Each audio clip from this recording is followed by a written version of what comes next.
Started. Okay, we're here. Hello, everybody watching and everything. I have a very special announcement, a very special guest. Drunvalo Melchizidek is joining me today for the SpiritSide chats. We're super happy to have you. Thank you, Drunvalo, for coming on. Oh, Jordan, thank you for inviting me. This is a real honor. Thank you. So much so. It works both ways, Jordan.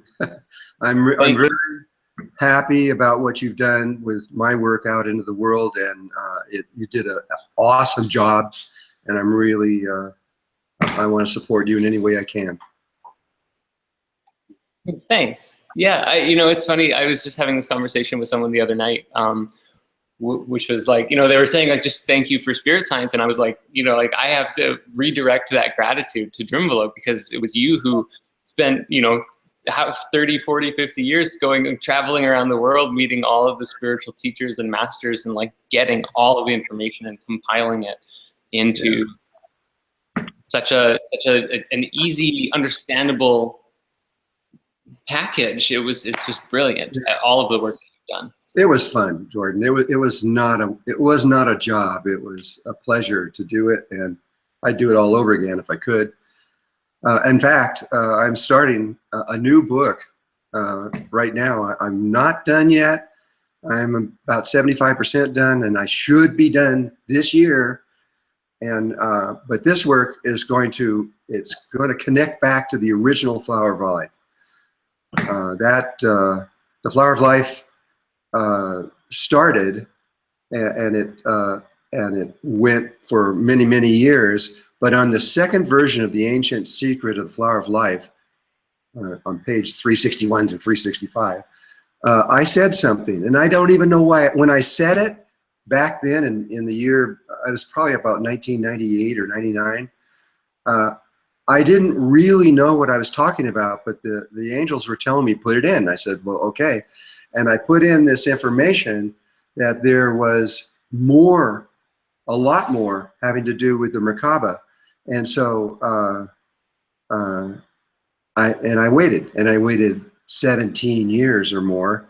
And in 17 years, in the last, starting in 2014, a whole new body of work became apparent to me that I didn't know was there.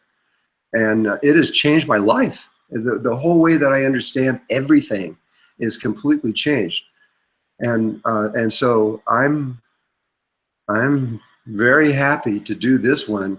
This is going to really help anyone who is interested in the MerKaBa. You're going to realize that this is something bigger than anything I've ever thought about before. So sometime this year. I'm not sure exactly. I think it will be probably about 6 months from now. That's brilliant. That's actually right. That's a good synchronicity, because I've had like a number of people come and ask me and talk to me in the last just couple of days actually about the significance of the August eclipse, which it runs like, I don't know if you know anything about it, but it runs like directly through the States in August 17th or something like that. And I wanted to ask you if there was any significance about that, but it sounds like you're going to release a book right around the same time. Oh, I think your audio went out. You might have been muted, but I don't know. I can't hear you anymore. No, your audio looks fine on here. That's very strange.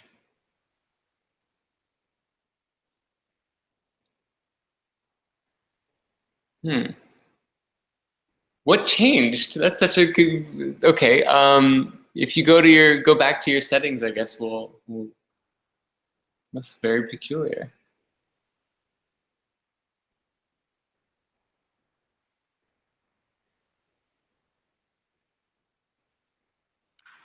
Did that work? Oh, yeah, that worked. Do you know what happened? No. Okay. Well, I don't have any idea what happened. Oh, I can save it. There we go. Now, am I still talking? Yep, you're good. I got it this time. Good. I didn't save it last time, and that's what happened. Okay, reverted, I see. Okay. All right. Yeah. So yeah, I mean, do you know anything about this eclipse, and maybe there's like, are you just feeling like, does that like sync up at all with like the book? I haven't looked at that one yet. There's one today, you know. There is one today. Yeah, I wanted to say too, because this is the other significance.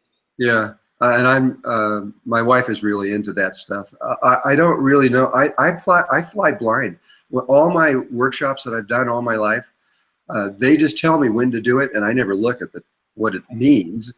And it's always on a full moon or an eclipse or something like this going on. And I've got people who on other places that work that out. I don't even think about it anymore. I totally. It always works out, one way or the other. So, okay, so you have to tell me more about this book then, because you just said it completely changed your life, and you're putting more information about the MerKaBa. And I know that's probably, obviously there's like a book worth of information, but I think you mentioned this is, well, it's called, the book name is The Ancient Secret of the Flower of Life, Volume 3. And because it is an extension of that series, not of the Mayan series or anything else. And oh gosh, there's so much to say. I don't even know where to start. It began when I was studying. The angels were saying that there was more, and I didn't know what they meant. And then I went to a conference in New Mexico called the Electric Universe. And that's where it began, because this is all scientists and physicists and mathematicians, and it's just pure science. And what they have shown is that, and which I knew already, was that the old science was wrong. It was really wrong. I knew, this is the reason, when I went through college, I got to only 90 days left to get a degree in physics, and I turned it down because there were so many anomalies in their work that it wasn't even a science the way I looked at it. It was just a guess at what was going on. But now they've hit upon something really quite remarkable. I gave this work, I put it into a workshop and gave it on, when was that? March 2015. And I went out to the world. And then I gave them one more in May of 2015. That's the last time I've done that. Since then, I've done nothing but write and just figure out what all this is. And I'm still working on it, because there is stuff here that really nobody on earth has ever seen before. They don't even know it exists. Oh, there's a few people, maybe 100, but nobody knows what I'm about to talk about, hardly. And now, even though I put it out to the world, there's going to be people that have a kind of an idea about it. But this is big. This is really, really, really big.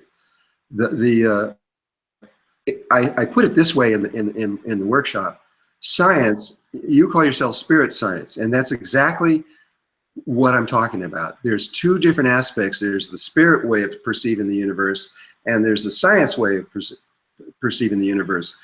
And when spirit says that there is only one God, one life, one spirit that moves through everything, and this is pretty much believed by all the religions of the world, though they think that their God is the only one and the other ones aren't. It's the same consciousness. Yep. But still, that's what they think. And so we believe this, but science does not. Science says, well, they said, if you think that the whole universe is interconnected of one living being, then there has to be some form of communication. There has to be some way that we can talk. But they say that the fastest thing in the universe is the speed of light, 186,200 miles a second. It sounds really fast, but everything is relative. So if you compare it to the universe now, the newest size of the universe that just came out recently is 13.8 billion light years across. So if somebody was on one edge of the universe and somebody was on the other edge, and they were trying to talk to each other, it would take 13.8 billion years to get to him. And if I say hi, then he says hi back. It takes another 13.8 billion years to get back. And so science looks at that and says, no, this universe is not interconnected. Mm-hmm. But something happened in 1906 or 8, I can't remember, but it was approximately one of those two dates. This man named Birkeland he figured something out, and he was able to prove it, but nobody knew what he was proving. He was proving the work of Tesla. Now, this is all about ordinary electricity that's in your walls and that we're running on right now. Ordinary electricity, we think, moves through wires, and it moves through wires at near the speed of light because it has a medium it has to move through, and all of our research that we've done has been done inside of wires, because of Morgan said Tesla wanted to put it out into the air and through the earth, and so that everybody can have free electricity, and Morgan had a fit on all of that, said, no, I want to make money on this thing. And so he only all the research that was done other than Tesla was only through wires, and so we understand that. We got it. We know what through wires is, but we don't know what electricity through space is. We don't know, like electricity, like lightning coming through the sky, and especially in deep space. What does it do? Well, this guy Birkeland at the turn of the century found out that that electricity, when it's in a vacuum, moves a little bit faster. The original mathematics that came out showed that it was 20 billion times faster than the speed of light. And that's fast. That if it was 20 billion times, that means it would take about a half a second to get to the other side, and then a half a second to get back. So that's functional, right? It wouldn't be great, but it's functional. But later they did more math, and once they understood more about it, and they realized, oh my God, this is way faster than 20 billion. If you said 900 billion times faster, that would still be too slow. In the math, they discovered two things that are huge. Time does not exist, and distance does not exist. So those two equations are not in any of the math, because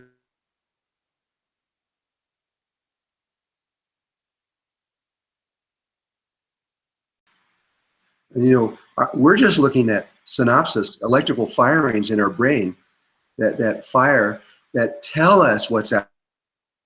Just electricity telling us what's out there and moving it across wires, you might say. But anyway, it is different than this, and now they know that distance means nothing and time means nothing, and so they can discovered is that a Birkeland current will go across the universe in 0 time, not like a nanosecond or something, but absolutely 0 time. It'll move across the universe, and it doesn't matter how far it is. It could be, the universe could be 1 billion light years across, and it would still do it. Wow. And so this changes everything. It changes everything. Now the very thing that we're looking at each other, electromagnetic fields, that's what we're using to see each other with. We could do the same thing on Birkeland currents and spread images, and just what we're doing right now all the way across the whole universe. And further, what they discovered is it doesn't just go from point A to point B. It spherically goes out to all levels of existence. So that means all the small worlds, as they get tinier and tinier and tinier, which infinity forever, or the big worlds that go on forever, it expands to the smallest world, to the biggest world. It communicates with everything. And so once I realized this, I realized now I had something to talk to the science world, because, or to the spirit world, that is really important. And so I'm doing this now. I'm first given all the history of what happened on it, and then later in the book we go into how you can use this in meditation and connect yourself to very large, huge areas of space and time and dimension, and they can communicate back to you. Many people say they can do this through faith, and I'm not saying that they can't. Oh, wait a minute, I got something. Oh, I gotta click it off. I'm not saying that they can't do that, but I'm going to have to lay this out very carefully in a book form so that it makes sense to someone.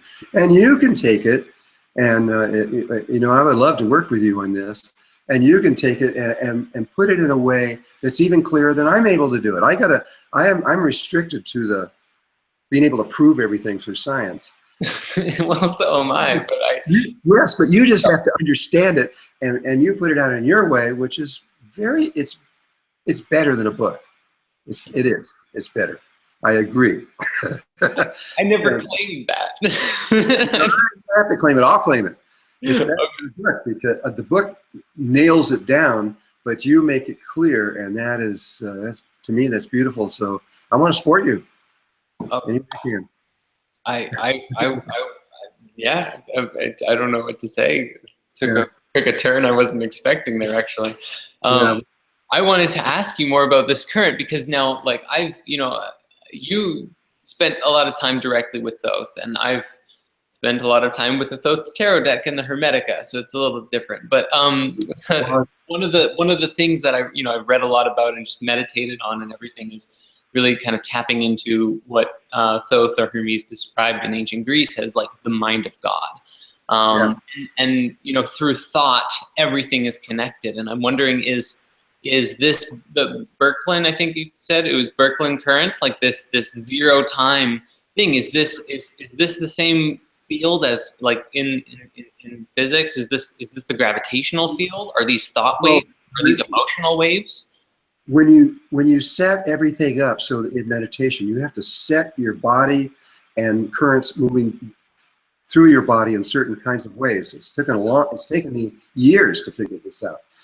I think I've been working on this since 2014, and it wasn't until about 2015 that I just began to understand what it was. That's where I did the first workshop. But now I've been working in meditation on this for almost 3 years, and I have connected to the universe, and they have come back here to my house. And literally. What they're saying is everything's all connected, and everybody's talking to everybody right now, except that we don't know it. That does. Because of this thing that happened to us 13,000 years ago, we are not connected, and we have to reconnect. But when we reconnect, then instantaneously we are a new species. And this is what the Mayans were saying. See, I never got into what the Mayans were saying too much in there, because they didn't want me to. They said in the first part of their prophecy with all of this is that the first thing that's going to happen is the male aspect of the cycle, the precession of the equinox, that 13,000 year cycle. The male aspect of that is just going to crumble and die, and it hasn't happened yet.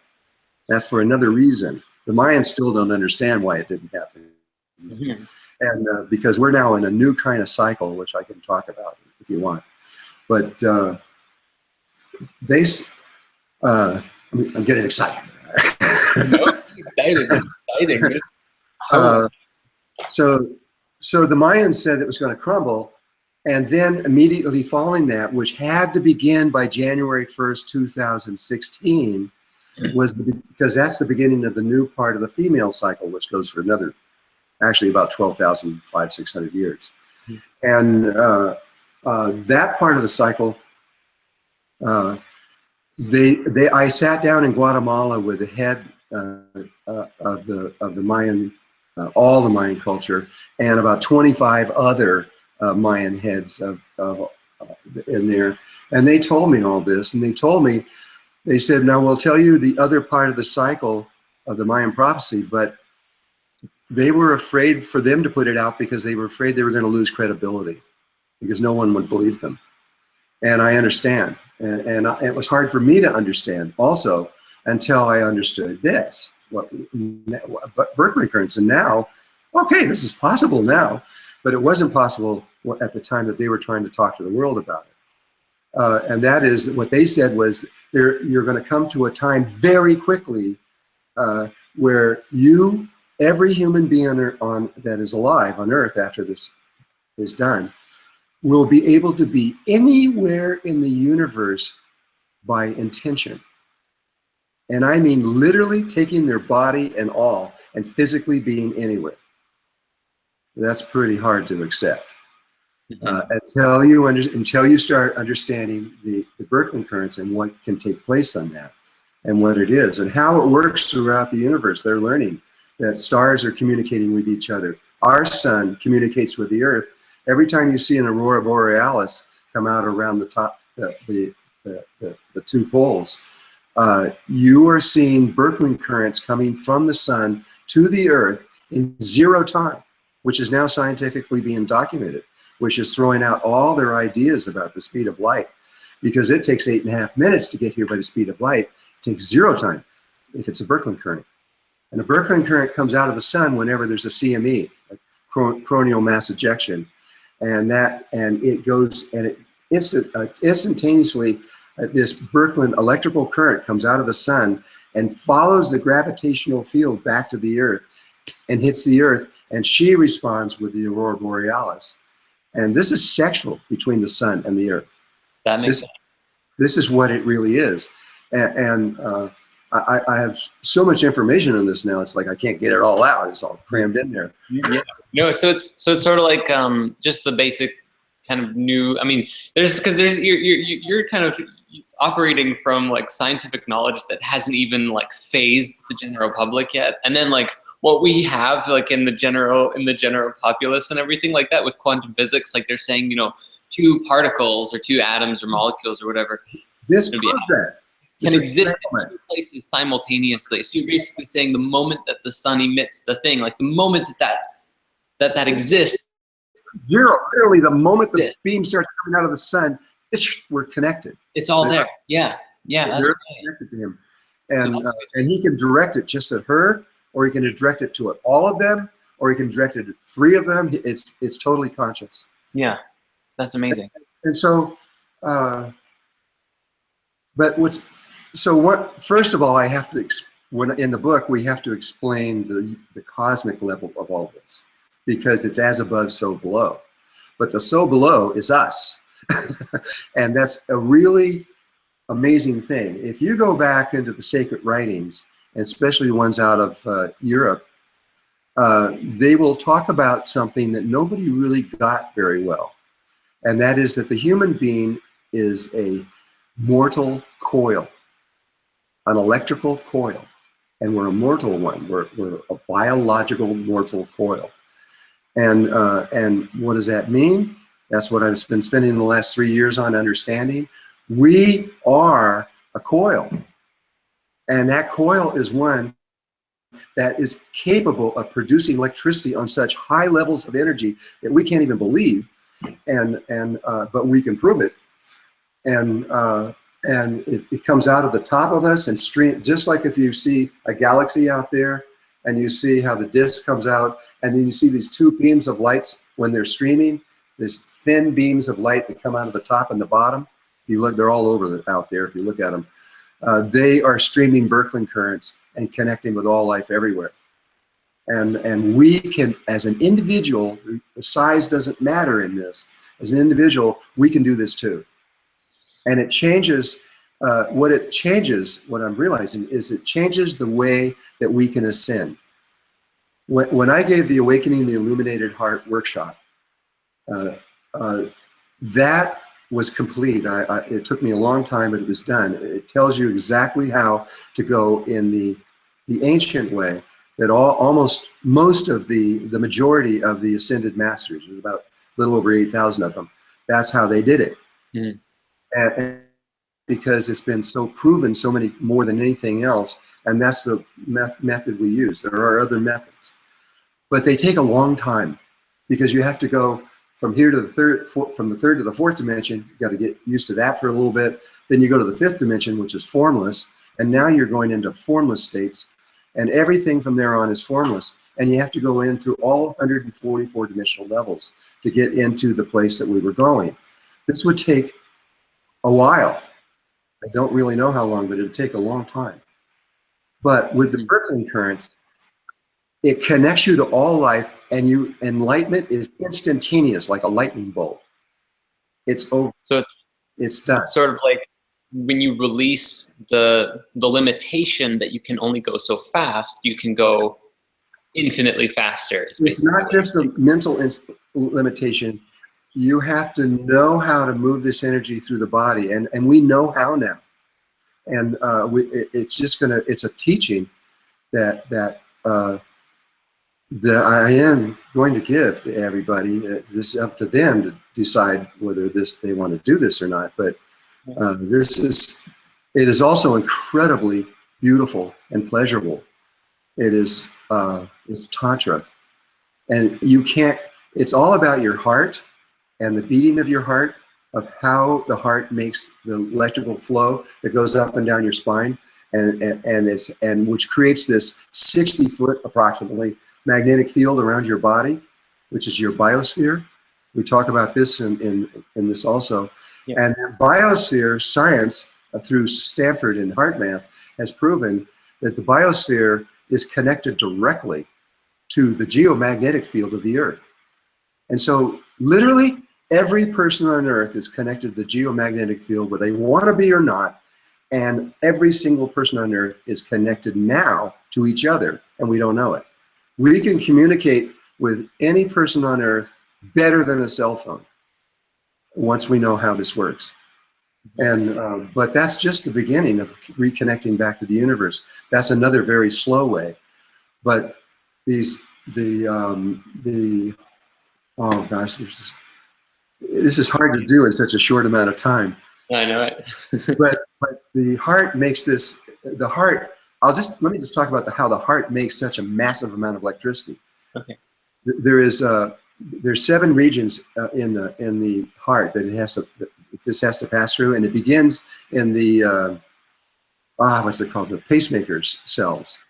And the pacemaker cells are this one area of the heart up in the top. If you're in the body, it's in the right-hand corner. And the pacemaker cells take a little bit of magnesium or phosphorus, and they take calcium. They take 3 things, and there's different ones they can choose. And they make a little tiny battery. Literally a battery, just like it drives our car. And they take the electricity from it, and they send it to another region. And that region then gets it and sends it to another region. It goes through 7 regions till it comes back to the same place it was at. And what's really going on is this is another huge gift that we have to give to the world. I mean, if you're a mathematician and you're listening to me right now and you think you know math, you're going to realize you don't know anything. You don't know nothing. You know man-made math, calculus, and algebra, and these are man-made math, which is trying to approximate the reality. But God made math. There's math, and when you see it, you know God made it. Beyond, I don't have to tell you. You know when you see it, because it is so simple. It only has numbers between 1 and 9. And from that, it created the entire universe, just from 1 to 9.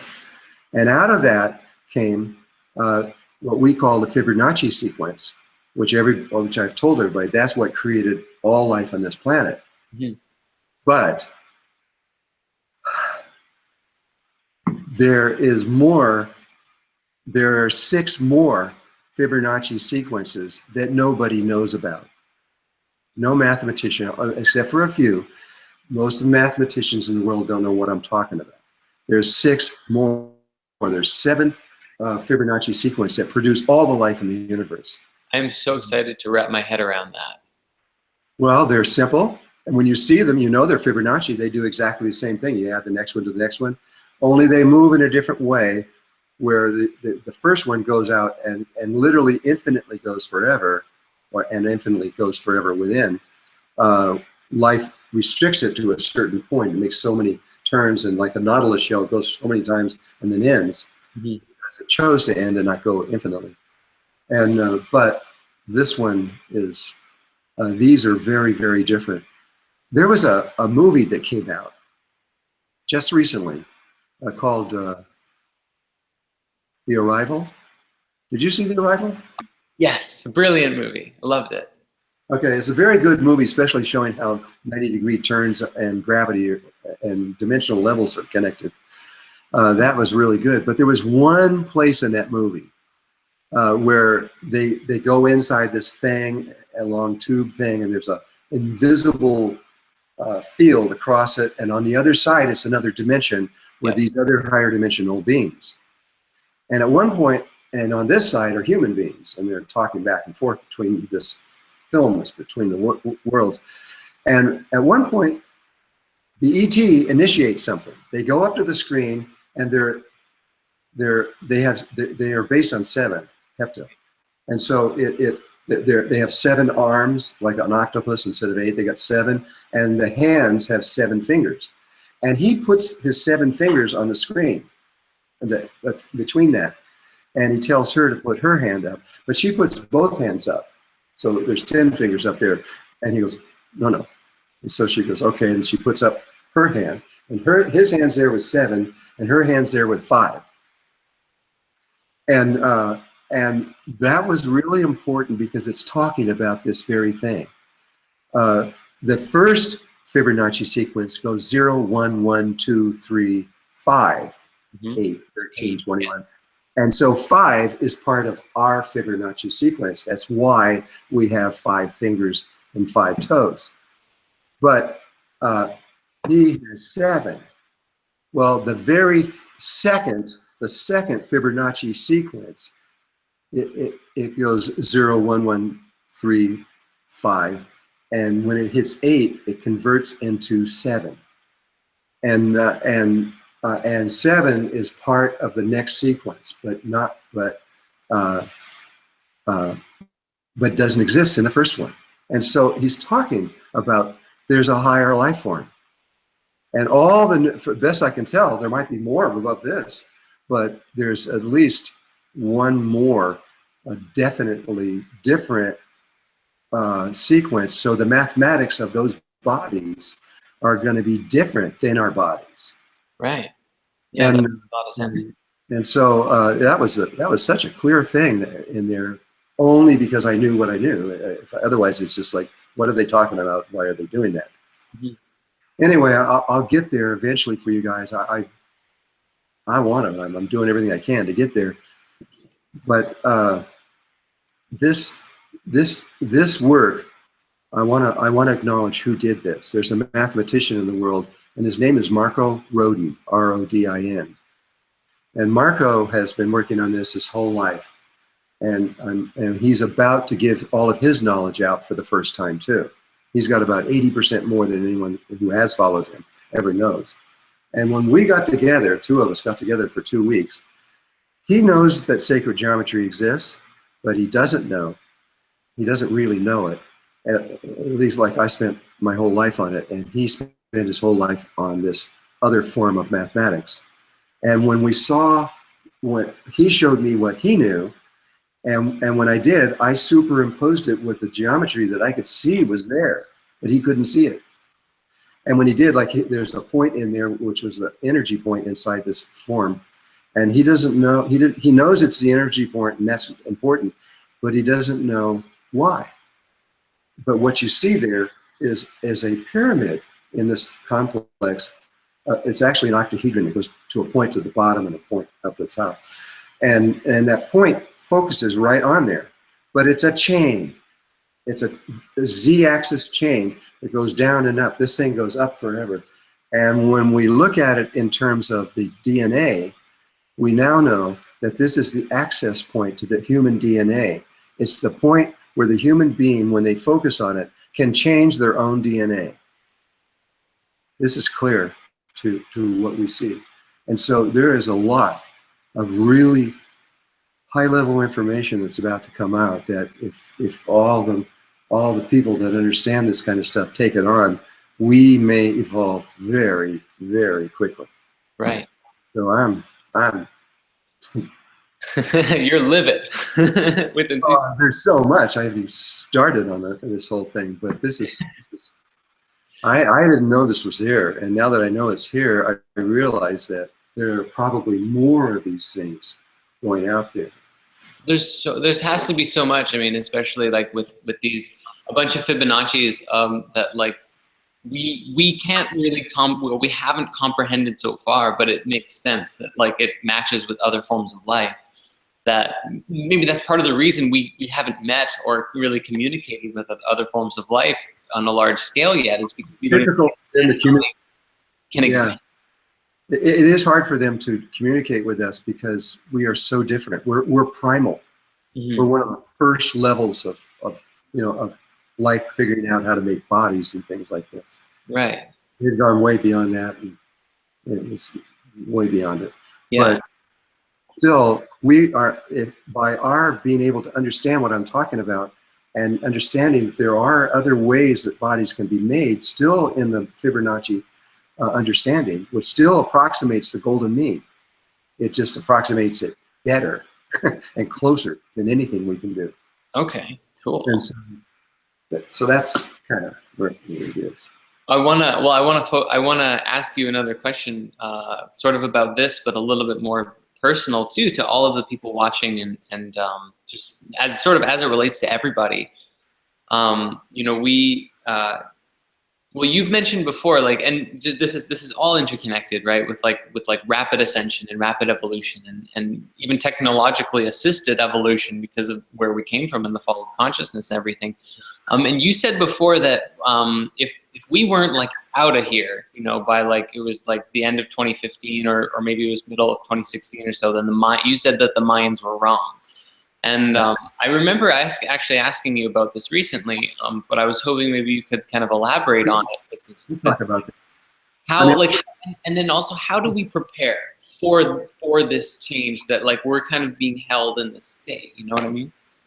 Well, you have two paths now. You can go through the normal way of the ATIH, and if you do that, your body's just going to disappear here and reappear in the fourth dimension, and you'll begin a process where you slowly move up through the levels. That's okay. And there are really quite a few people that know how to do this now. So we'll see who does what. It doesn't make any difference. Excuse me. It doesn't make any difference if we die. If we die, then we're still going to go through. It's all been set up. We'll still go through a particular way. We'll end up in the fourth dimension, and the Great White Brotherhood has prepared for this for a long time. That they can take each one of these people in 15 minutes, get them to know what we're talking about, and put them on the path that they need to go. It'll take longer that way, but it's perfectly fine. If you feel comfortable with it, do it. You don't have to go into this other thing.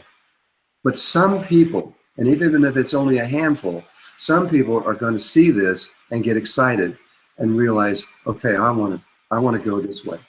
And if they do, I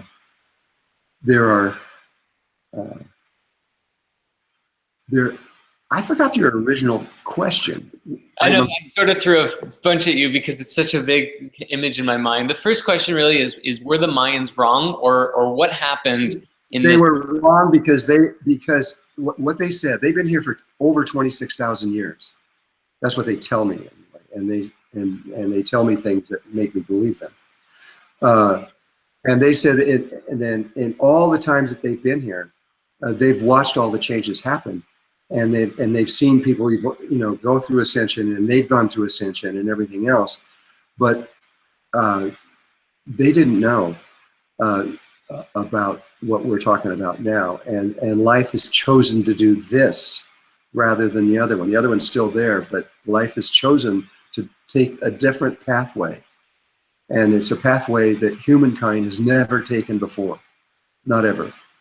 We're only 230,000 years old as a DNA. Can you describe what that pathway looks like? It's going to look, well, it's a form of Tantra, and it can be done by either one person, two people, or three. And the reason we say that is because in the heavens, you see Birkeland currents that are either one strand, two strands wrapped around each other, or one strand with two strands wrapped around each other. And so there's 3 examples out there that Tantra can be either by yourself with 2 people or with 3 people. There has to be it has to be both male and female in the second one, and in the third one it could be male and female, and the third person can be either male or female. It doesn't matter. This is exactly the same thing that when 2 human beings make a baby. It doesn't take 2 people, it takes 3. And one has to be male, one has to be female, and the third one can be either male or female. And that third one is neutral. It is not involved in the Tantra. It provides a structure that they wrap around. Right. Okay, yeah, that makes sense. It's like the child coming in. The child has no sexual energy. It is a baby, and it doesn't have any charge. It's neutral. And so the third person has to be an absolutely neutral person. And very often it's a very old person that is now no longer involved in sexual energy. And it was, like a grandfather or a grandmother kind of energy. Yes, and so that's what happened. And so the Mayans, when they realized, they didn't know what I was doing, I don't think. Maybe they did. They know a lot, and it always blows my mind. But right after I learned how to do this, I figured it out. It took me a long time to understand how the heart was doing this and what it was doing. It was Marco Rodin's work that enabled me to see how the heart was actually doubling that each time. So when it starts out with a certain amount of electricity, and when it goes around one time, it's 64 times stronger. And that's what it gives. That's when you hear a thump thump, a magnetic field goes out, and streaming goes out the top of the body, and it's constantly doing that. Oh my gosh. No, that's it. Okay. So no, it's really good. We'll continue that. The next part of the question was then, how does one prepare? Because there's like, you know, I don't know if the way I'm being taught how to do this is the only way, or if there are slightly different ways. Yeah, and I won't know that until hundreds of people start doing it, and somebody comes up and says, well, I tried your way, but I need to do it slightly different or whatever, and that's life. That's okay. We as long as they can have the experience, it doesn't matter. And so again, I forgot the original question. I'm getting off on all these other things. You wanted to know what about this? First was the mind, were the minds wrong? Okay, let me just stay with that for a moment. Okay. And try to keep me on that. Sorry. See all these other ways to go. The Mayans, from their point of view, they were wrong, because they have a time. They say on December 21st, 2012, that was when the cycle came back to its full completion. And the Earth and the Sun and the center of the galaxy were in a straight line. And so they know that part of it, and they can figure that out. They know that. But all they have ever seen is that there's a window of time around that moment, and it's usually about 4 years before and 4 years afterwards, approximately. This one began on October 24th, 2007. That's when that blue sphere appeared in the sky, bigger than the sun. If anybody remembers that, if they don't, it's fact. You can go into astronomy and see it. And that was the blue star that they talked about, and that opens the window, but the window is not closed according to their prophecy until the red star appears. And the red star, I believe, is going to be Betelgeuse around the 3 stars around. There's 4 stars around the belt of Orion, and the one on the top left-hand corner is a supernova just beginning.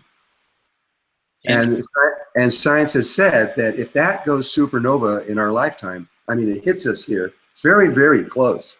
If it does, it's going to shake the Earth. It's going to be such a powerful thing. We're going to feel it. And that is, and I believe that's the one. And if it is, that would be the end of that cycle. Well, the cycle hasn't ended. It's gone longer than they've seen. Right. And what Mother Earth says is that she knew that it wouldn't do this, and that so she has altered things. In essence, it's taken me a while to figure out what she's been doing, but the fourth dimension is like a dream space. It's on a higher frequency. It has way more energy there, and that space is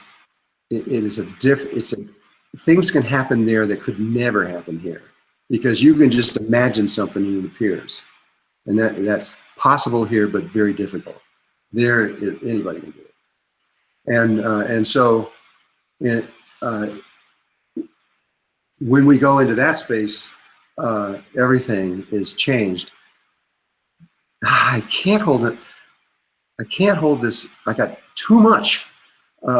It's just who I am. I can't. That's why I have to sit in meditation and sort out all this stuff before I usually write it down or anything, because there's a lot. Anyway, they are wrong because the cycle is continuing. Okay. And they know they're wrong at this point. They knew that they can see the cycle still continuing because the red star didn't appear. Right. And so Mother Earth, knowing this also, changed everything. And she took this, we moved into the fourth dimension a long time ago. We just don't know it. And I don't know the exact moment it happened, but I think it actually was in 1999. Really? And she converted what was going on into fourth dimensional levels. She took the fourth dimension, and which you can create anything from. She recreated the earth as it was and as it was unfolding. So, and that for a very good reason, because we were not able to make this shift. And so she had to buy time. And so by doing that, we are continuing on our evolution. We think we're still here on the earth in this one, but we're not. We're in another world. And we're on another level of the earth's fourth dimension. We're on the earth still, on the earth's fourth dimensional level. This is what all the children are aware of this, because that's how they are able to do things like walk through walls and do all these amazing things that they can do, because they know they're in the fourth dimension, and they know that they can just manifest whatever they want. And so, and the sooner the millennials figure out that's what's going on, that's when they take over. They literally take over the earth, because the governments and religions are just, they won't have anything to do with it anymore. Right. And obviously those two things aren't helping much right now. Yeah. Then then that kind of links up too with the idea, like there's still unfulfilled prophecies, biblical and otherwise, like for all religions that haven't been fulfilled yet. So like we're really in like a stretched out space. The time has been stretched out. Yeah. It's stretched out longer. Time can stretch. It can get shorter. It can get fatter. It depends. So can gravity. Right, because it's relative. Right? Right? Now that what's going on inside the center of the earth is something no scientists have ever seen before, and it's causing gravitational changes on the earth itself right now. If you weigh yourself here and then go to London, you're going to be a different amount. Really? I have to try and that. Literally the place you're on, and there are some places where you'll be really heavy, and you'll be other places where you'll be really light, because what's going on inside the earth. I don't know if I want to get into that or not, but the iron core of the earth is a solid iron, and it's rotating, and around that is a liquid iron core with other things in it, and it is, and they believe that that is what creates the magnetic field. Though now science has a better view of this, and it's not that, probably. It's more pure electrical currents that are moving. But and so the core, as it moves through, what's happening now is that very thick gel is turning to thin viscosity like water. Right. And it's got lumps in it. It's not all. So it slips at one point, and then it pulls at others. And so the magnetic field of the earth is dying. It's getting weaker and weaker and weaker. And we're at the stage now where the magnetic pole, the scientists of the world believe that the magnetic pole is going to reverse itself. The North Pole is going to become the South is going to become the North. They thought in 2003 that that was going to happen maybe by the end of the century. Now they brought it up to, they made another adjustment up to within 25 years, and then recently they made another adjustment saying this could happen anytime. And that magnetic field, by the way, is our DNA has never experienced this. The last time the poles, magnetic poles reversed, they've changed positions, but to actually reverse and change positions, the last time that happened was about 790,000 years ago. So our DNA, we've been here for 230,000 years. We've never experienced this. We don't know what it means. I don't care. Anybody that says they know what it means, they're guessing, because we haven't experienced it. But this will affect polarities dramatically. And it's going to affect sexuality dramatically if anybody hasn't noticed it. Oh, yeah. Because it's changing males into female and females into males, I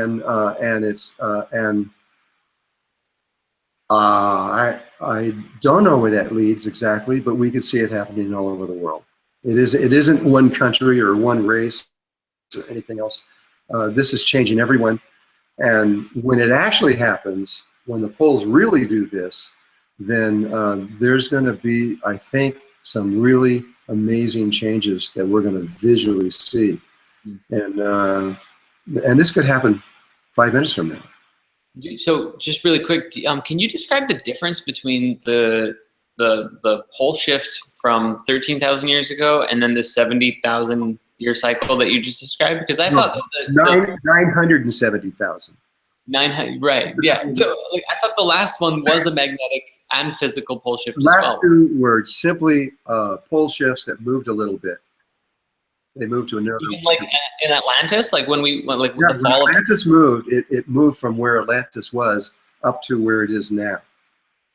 And oh, that's right. It was 90 degrees. So you're saying this is a 180. 90 degrees for a while, but that was only for a while, and then it shifted. It moved into well, the location it's now, which is also beginning to change. Right. And so what happens after this, and this is what nobody wants me to talk about, but I've written about it in the books even already, is that what triggers physical pole shifts. The Earth is spinning on an axis, and that is a very, very, very powerful thing. I mean, a mathematician said, well, to move an axis, say like that much, would take so much energy. I mean, because it would take so much energy. It would require the moon hitting the Earth to move it. And so they can't, so mathematically they say this is impossible, it can't happen. But it's happened hundreds and hundreds of times over the last 450 million years. They know that. And so they know what reality is, but they can't mathematically come to it. What it is, the magnetic pole always that goes away and gets very, very weak, or it switches poles, but it doesn't have to go to zero. It just has to get so weak that it isn't doing something. And what that something is the magnetic field itself has to pass through your biomagnetic field to keep you alive. If you don't, if the magnetic field goes away, then what happens is your linkage with it is you've lost linkage. You become psychotic. Your connection to the outer world, you don't know what it is. You have no idea. You're lost. And also the magnetic field is what keeps your memories intact. And so you not only become psychotic, but you lose your memories. And this is, we gave the example of the Mir space station when the Russians first put somebody on there. After 2 weeks, there was one person on there, and after 2 weeks they were getting steady feedback, and then suddenly zero. They brought somebody else up there, replaced him, brought him back down, and found out that he was not connected to reality and had no memory. They tried to heal him for 2 years, and after 2 years, they went to the United Nations and said, this is permanent. And the other person that went up there, same thing happened. And then there was a period of time where they had to figure it out, and they figured it out by making a little electronic device that would approximate the Earth's magnetic field around the body or the ship, and then everything's fine. So, and you can do this. Every millennial and every person that's studying this needs to know that when you are in your MerKaBa, your living MerKaBa field, you can tell your MerKaBa to recreate the Earth's magnetic field around you, and it will do it, and you will have no effect from this. You will be normal while everybody else is just insane. Trying to, yeah, they basically become zombies. Yeah, that's very interesting. So that's really, I guess, the answer to the question of what's the best way to prepare is, like, it doesn't matter what you do physically, but you need to prepare spiritually, prepare your heart, prepare your electromagnetic field, right? Like, do your your MerKaBa is important. The knowledge, the memory of it is important, because we lost that memory for a long time, and that's what caused all these problems all this time, because we had no memory of this. We would be amazing by now if we hadn't have lost that during Atlantis. If that hadn't happened, we would, oh my God, you wouldn't even recognize us, because we would have gone a long ways beyond this. But we're still, and we think that because we're scientifically advanced beyond where we were before, we think that that's important, and that's how you can tell how much value a person is what they know and all that kind of stuff. But it's a side effect that when we go into this in this way, then humankind always tries to figure it out through the electromagnetic fields. If you go back into the Hindu Vedas, going back about 5,000 to 6,000 years ago, they talk about this very situation in detail. And they talk about us, what's going to happen to us, how we're going to come to this point where we're going to get involved with the electromagnetic fields and science, and we're going to create these energy fields and this new science, and think that it's the greatest thing that ever happened.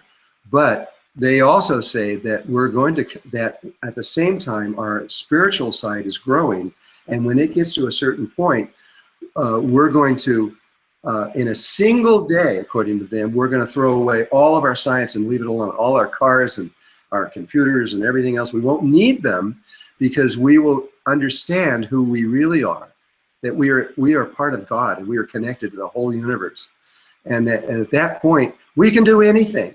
Anything you make in a box or some kind of electronics or anything, okay, you can do that to see if it's possible, but every person on earth will be able to do anything. They can get anything they want, they can have anything they can want, and they'll never die ever again. And they'll become very, very healthy, both emotionally, mentally, physically, and everything. They will awaken to a clear field. And that, if the Vedas are correct, and it's one of the oldest writings we have on earth, they know what they're talking about. And I can see what they're talking about now. And I can even see how this could happen very soon. So I'm not going to give up. Don't worry, I'm not going to give up. And my job now is to make sure that you guys get this information, because I'm only one person interpreting this. And we need more people understanding this and figuring, and so that it can be understood better, and we can really unfold. Yeah, that's what I always say too, is like really have your own experience when you're watching or reading or learning about this stuff, because it's the experience that, like, I think that, you know, in modern times we've written off the experience to be non-valuable, but that's like your whole experience, you know.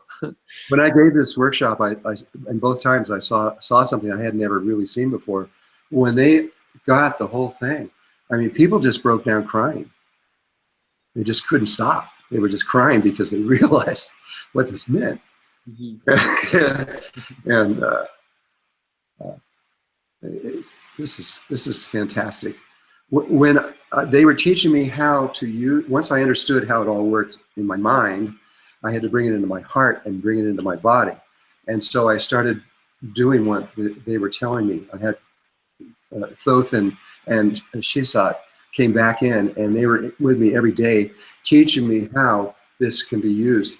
And so once I got to the point where I did it, where I could do it, where I could expand out big enough, because when you get to a certain point and at the moment of orgasm, this stream goes out through the top, and it's all geometrical. What happens? It's all part of you.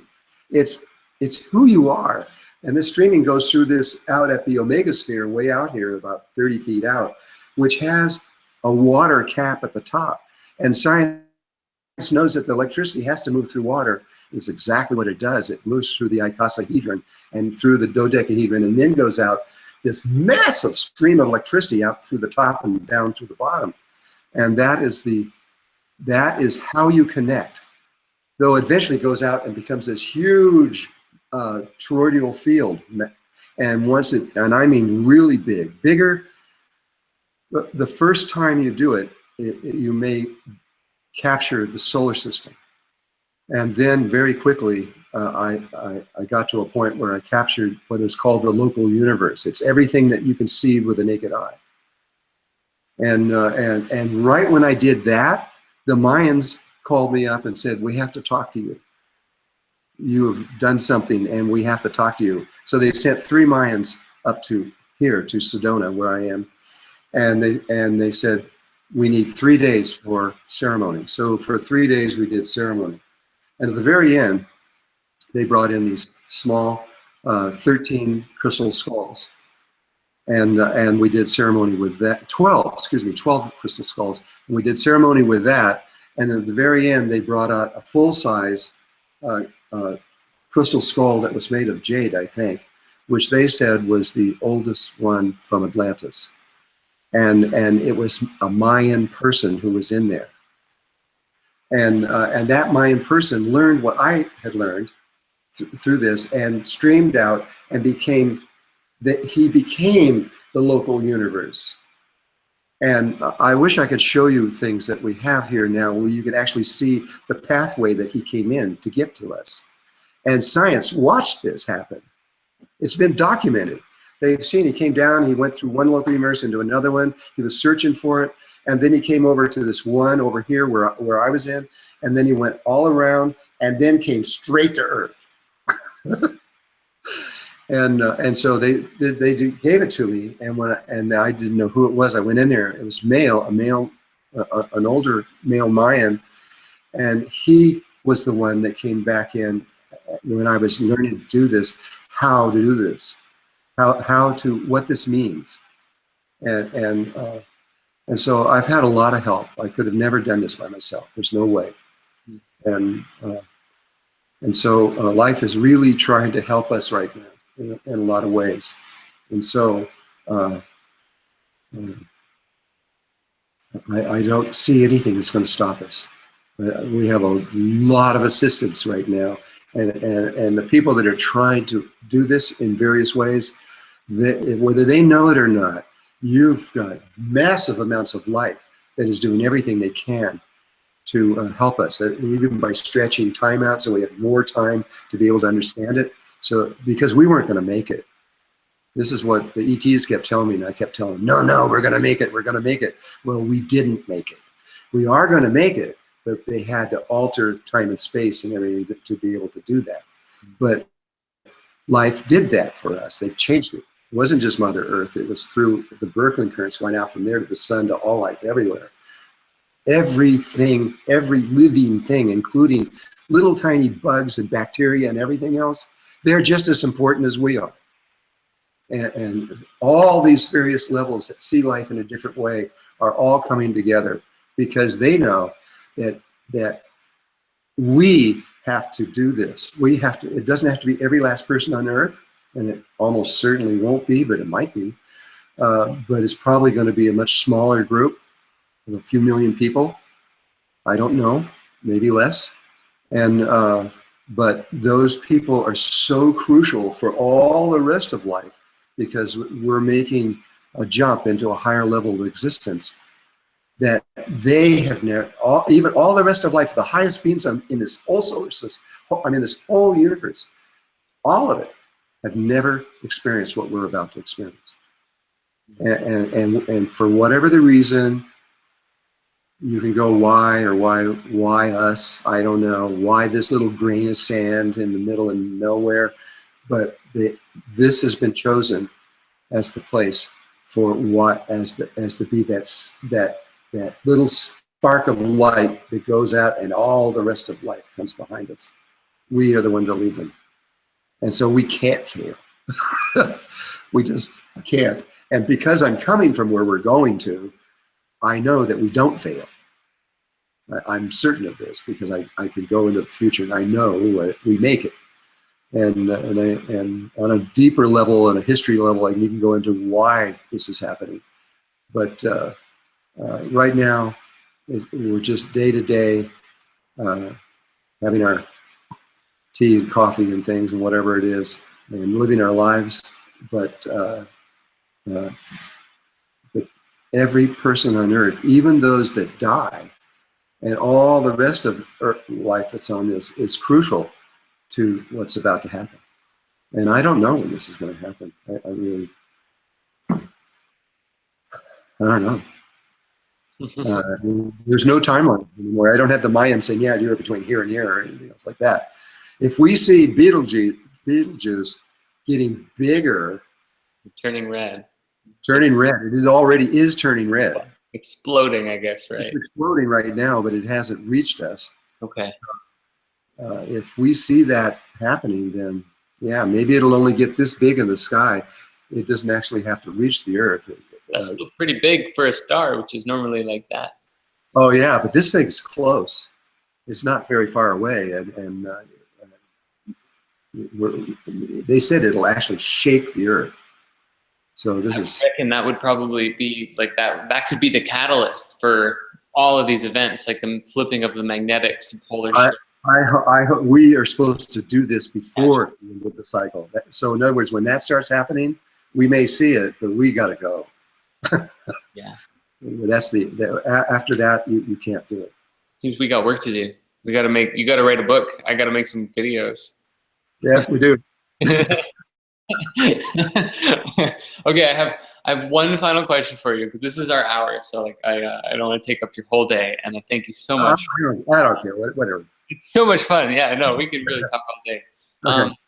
So as you know, I told you about, I'm making this I'm doing the first half of the Nibiru movie, cause I did the Atlantis story before, but there was the whole like Nibiru and the Anunnaki, and then the Adam and Eve and the seeding of the human race and everything that came along, which we're putting into a video right now.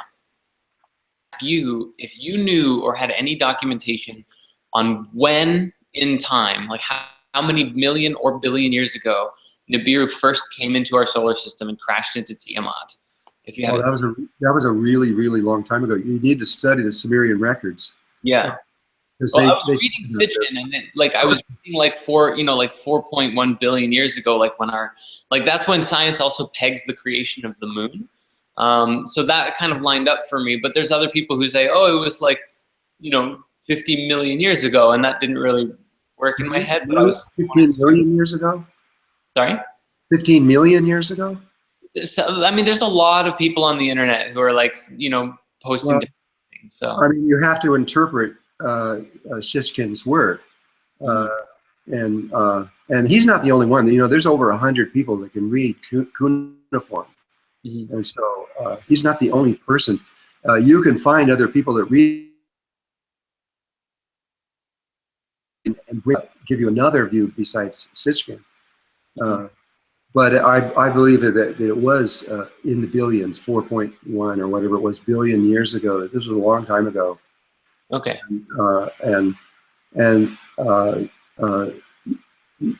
Nibiru comes back in, I think it's every 3,600 years. It's like 500 years from now too, right? It's years. It's a while. There are all these people out there saying, oh, that it's coming, it's behind the sun, it's coming in and everything. But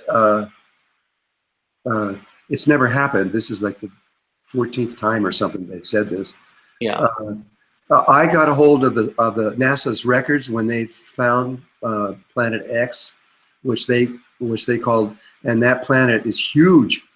It's the size of Jupiter. You're right. Okay. And it's a big, big, big planet. They found 4 more of them now. 4 more huge planets out there. And now they found a whole world of planets and things out there that they never knew was there. The solar system that we know, and to Pluto sort of, they think that's the edge of it, is if you had something, can you see? Yeah, something this big, this would be the whole solar system, and we're down here in a little speck in the middle of it. It's a lot bigger than we ever thought, with a lot more stuff in it. And so I don't know, but Nibiru, when they found it, they called it Planet X. And I got the paperwork. I got it all, and I read it. And they said that it was out a certain distance, and the size and mass, they knew it. They had calculated its orbit at that time, and it was about 500 and something years before it would actually arrive back here. And so that at that point, now they're saying that Planet X is not Nibiru, and they're trying to debunk everything. But in that first week afterwards, they were telling the truth. And they also found a planet out there that's bigger than Jupiter that doesn't weigh anything. It's like it's hollow, like it's an eggshell or something. That's one of them. That's interesting. I've seen a lot of videos, and people have been showing me videos and stuff in the last little while of, people are, it's similar to what you're saying about how there's like, something kind of behind the sun that's coming close or whatever, but it's sort of like, it almost looks like a second sun. And there's a lot of videos of this now where like you have the sun and then you have this giant glowing yellow, looks exactly like the sun over. The Native Americans talk about this, that there is a sun that's always behind, it moves exactly opposite to the Earth. And so it's always opposite. You can't see it from the Earth. But we've been in space from other levels. Yeah. And we look back and there's no sun there. Right. And so I can't explain this. I don't know. We don't know what that is. Okay. I don't know what it is. Interesting. But it's not Nibiru. Yeah, no, I didn't think it was. Even though it's as big as Jupiter, it's still a little tiny thing compared to a sun. And you wouldn't be able to see it while the sun is up. And that's the weird thing, is like when the sun starts getting down, and like I have a friend who caught this on video, and there's some videos that another friend has sent me of like a compilation of just being like when the sun's, starting to go into sunset, left for like a good, Yeah, 30 away. I know. It may be some kind of optical thing of the sun, of how it reflects itself. It could be that too. Yeah, No. it could be entirely. I don't know what the answer to that one is. Okay. But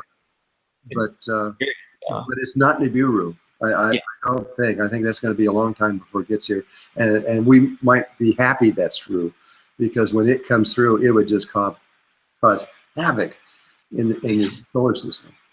So in that case, actually, if Nibiru has a 3,600 year orbit, which I'm curious about, because I feel like maybe that was just one interpretation of Sitchin, because the guys, we don't know how accurate he is on these things. Right. Because like 600 years ago in history, there wasn't really a lot of like writings that were going around, I mean, we had like cuneiform, and then we maybe had some paper writing, but not a lot exists from 3,000 years ago. It's still paper. But like, would we be able to see like disastrous things that would have happened 3,600 years ago in our history? 2000 BC? That's a very good thing to look for. Yeah. Yeah. The electric universe, and if nobody's looked at what the electric universe is doing, they're about to change science over the whole world. And they also look at it not just scientific ways, but what people have been saying around the world, the myths, the ideas that people have made up, usually have a grain of truth to these things of why they happened. And there are people out there that have taken that to a great deal, and finding correlation like you're trying to find in what people had said a long time ago.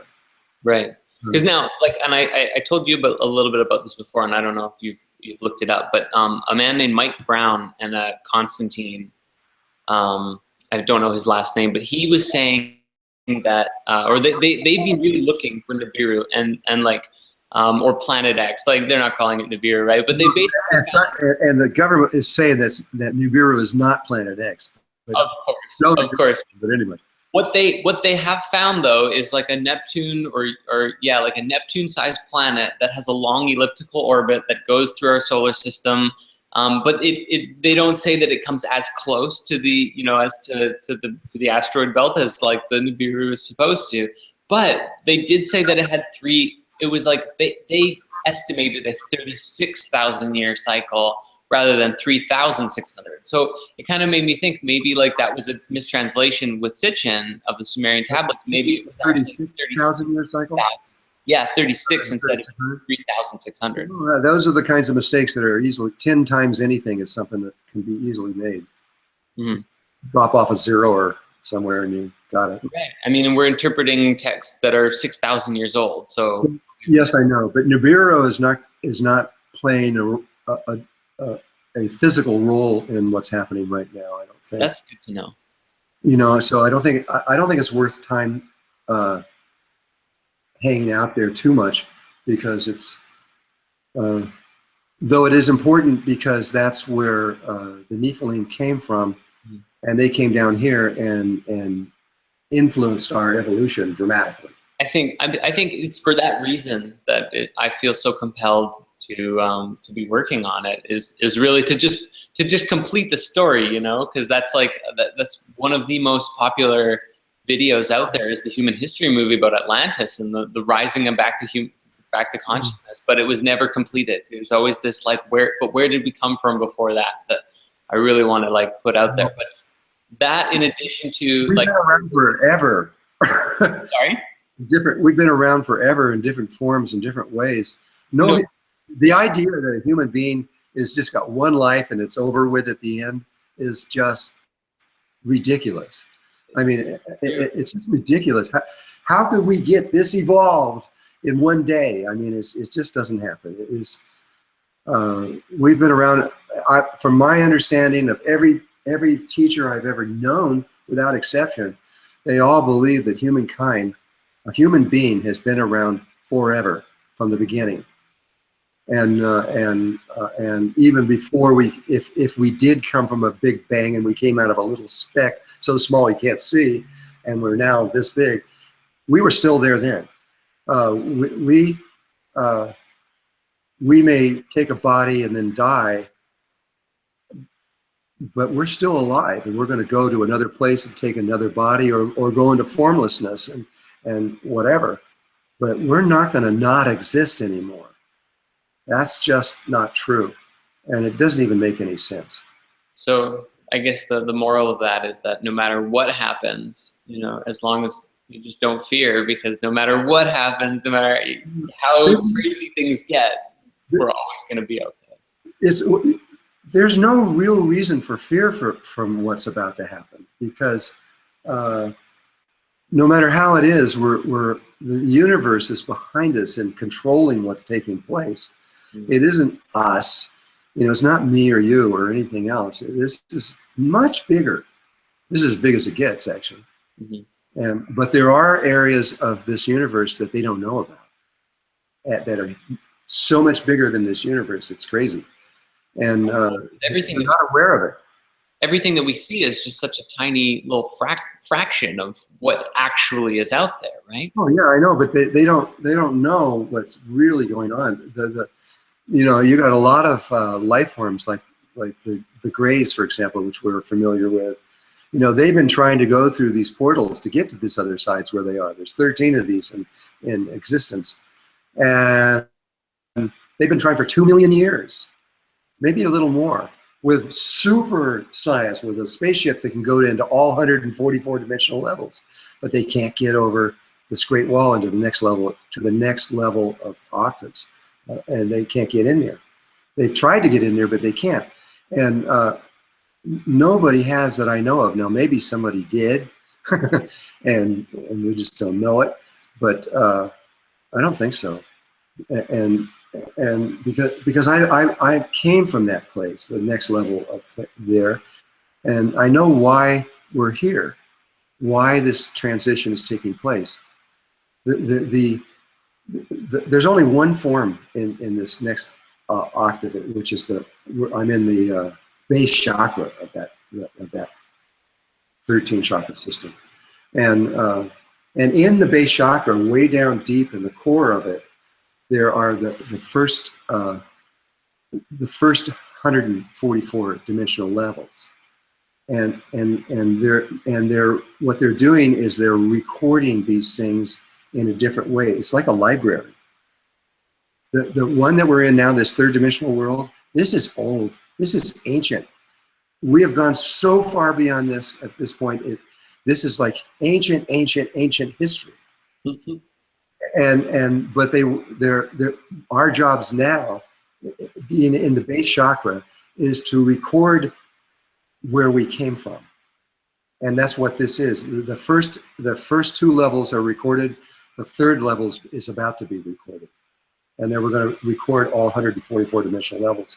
This third level, the third dimension, it's like a fossil. If you went down in the earth a long ways and you found this little fossil in there, we're like an old fossil. Came everything that how we got here, and you absolutely have to know your past to know where you're going in the future. That's never going to change as long as we're in this way of seeing. Even if time is spherical and all things are happening at once, we have to know all things that are happening at once in order to do this. And so that's all it is we are now, when I've said that there will come a time when this universe will not exist, that's exactly what they're doing. They're going to take it and put it into this place, into the next level of existence, so that it has it recorded. If we ever want to go back there, we can. But this one and all the other ones associated with it, that as living things, are going to go into a state that is not the same way. It's something that we, as we've evolved to this next level, we feel on that level that we must have this there, and so we're doing it. And it's also going to be an amazing experience, because every person, every little bug, every single thing in existence as they move through this are going to understand their entire past from before we came into this level of existence, before the Big Bang. They're going to understand their own past and how they moved through everything. That's also really important to remember, because we can't really expand into this next level of existence until we remember who the heck we are and what we've done and how incredible. I mean, I'm not saying that from an ego point of view, but how really amazing every single thing is. Every little ant that walks on the ground, you know, okay, they're little and we think they're insignificant, but size does not matter in this equation. And they're just as important as we are. This is why the Buddhists don't want to kill anything. Mm-hmm. They're trying to avoid killing anything, because they understand how important every single life form is, including every single human being. And we have arrived at this level. So this is important, and it's happening, but it's not happening in the way the Mayans thought it was going to happen. They didn't know that you can change these windows if it's necessary. Right, the rules have changed. They have, and as you can see, what's happening in the male aspect in Trump that just became president, it's perfect. It's perfect. I mean, he will just bring it all down anyway. But the governments and everything are going to fold. It really seems like he's kind of representing part of the destabilization that's required in order to make something new. Yeah, I mean, it's going to crash, and we are going to come up with other things. They're temporary. We're going to create temporary things that get stabilized, and then that'll break down, and we keep going until we realize that we are not a body, we are a spirit, and we are eternal and have been eternal forever. And in the realization of that, that's when what this is all about, that's when it begins to happen, really begins to happen. And nobody should give up. I mean, if you've got a body, I don't care if you have any arms or legs, and you're just sitting in a wheelchair just like that. If you've got a heart and your brain is still working, then you can do this. Otherwise, the only possibility is death after that, which you still will be fine. I mean, life has figured out how to handle everything, and there is no reason to worry. Just do the best you can, and you're going to be surprised at how good you could do. Bless you, Drunvalo. Bless Yeah. you. This is.